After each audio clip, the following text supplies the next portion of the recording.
So we talked about Dr. Abel Damina sharing his thoughts on pastorjerryeze, saying that he was faking the miracles and doing arranging, etc. We want you to watch the full video today. We talked about it yesterday. It was a snippet from the Honest podcast show. We talked about it yesterday. So if you haven't watched it, you can go back on our page and see it. We are giving you the full video today so you can watch and make your own thoughts. And you want to tell us what you think down in the comments below. What do you think of the miracles that are being arranged apparently? What are your thoughts on it? Do you think pastorjerryeze can arrange thousands and thousands and thousands of people? I mean, for me, I think this is just the doing of the Lord. Watch this video and tell us your thoughts down in the comments below. So I have nothing to envy him for. Okay, I have nothing, no reason to envy him for anything. But truth is truth. What God cannot do does not exist. It's not the truth. Because there are many things that God cannot do that exist. God cannot steal. Stealing exists. God cannot lie. Lying exists. God cannot die. Death exists. God cannot marry. Marriage exists. I mean, there are many things. In fact, James tells us in James chapter 1 verse 13, let no man say when he's tempted, I'm tempted of God, for God cannot be tempted. God cannot be tempted with evil.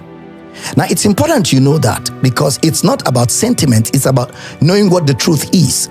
I believe in miracles. I believe in healing. To be honest with you, I've been healed. There was one time I had pneumonia. They gave me 32 intravenous injections. The pneumonia didn't go. I was dying. The doctors looked at me and said, we have exhausted everything we know medically. I was coughing blood. I was gone.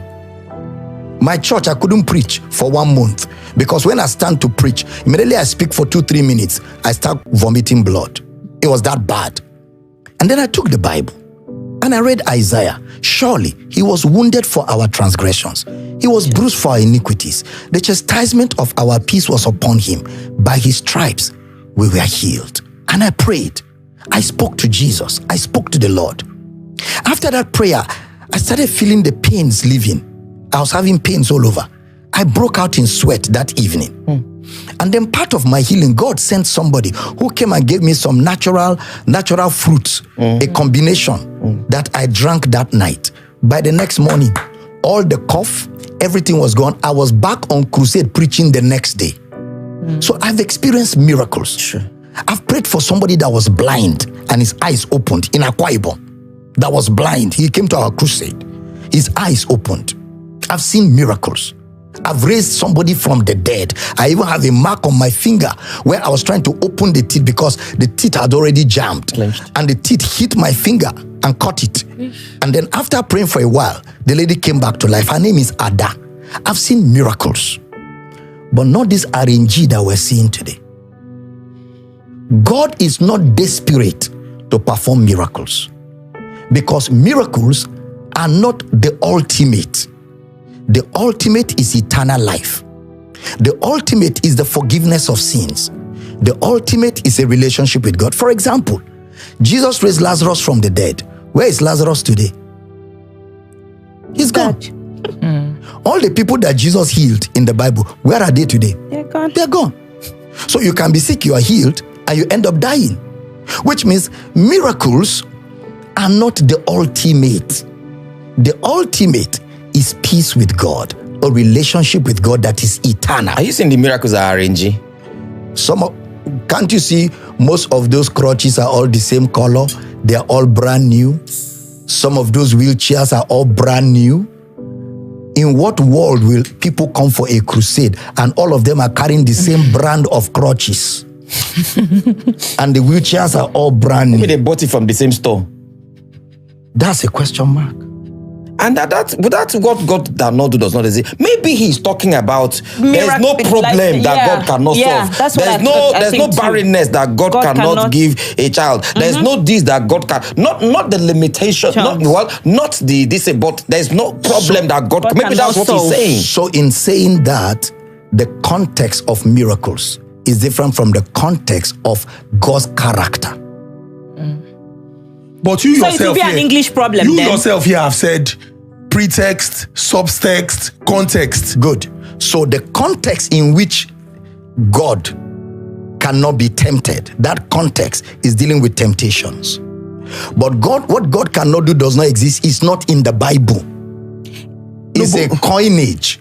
Yes, that is not in the Bible. But is that coinage wrong? Because I'm very certain that the understanding when anybody hears that is that God does miracles, God can heal, God can preserve, God can protect. God can do all of that. But to say what God cannot do does not exist is where the issue is. With God, all things are possible. He can heal, He can deliver, He can set free, He can do all of that. But again, like I'm saying, within the context of Bible doctrine, where the character of God is concerned, that's where I am talking from, not miracle context. The Bible also says that we can do all things. Through Christ who strengthens us. The context of we can do all things. Okay, you can do all things. Okay, but you cannot marry your neighbor's wife. You cannot take over from Tinubu tomorrow. That means it's an English problem. So the context or interpretation problem. It's an interpretation problem or an English problem. No, the context of I can do all things. If you read Paul said, I know how to abase, I know how to abound, I know how to lack, I know how to have. I can do all these things. These things. So again, context is king in Bible interpretation. I can do all these things through Christ who strengthens me. Which things? I know how to enjoy. I know how to suffer. I know how to be without. I know how to have. I can do all these things. It's not an omnibus word. It is a word used within a context. So again, that's why in Bible interpretation, context is critical. Once you go out of context, you can make the Bible say what the Bible is not saying. So that's why you must stay within the context of a biblical concept to be able to arrive at what the author was communicating, which is the truth of the scripture. You said. Thank you so much for watching. Do not forget to comment, like, and share. Be part of us. Be part of Brain Angels.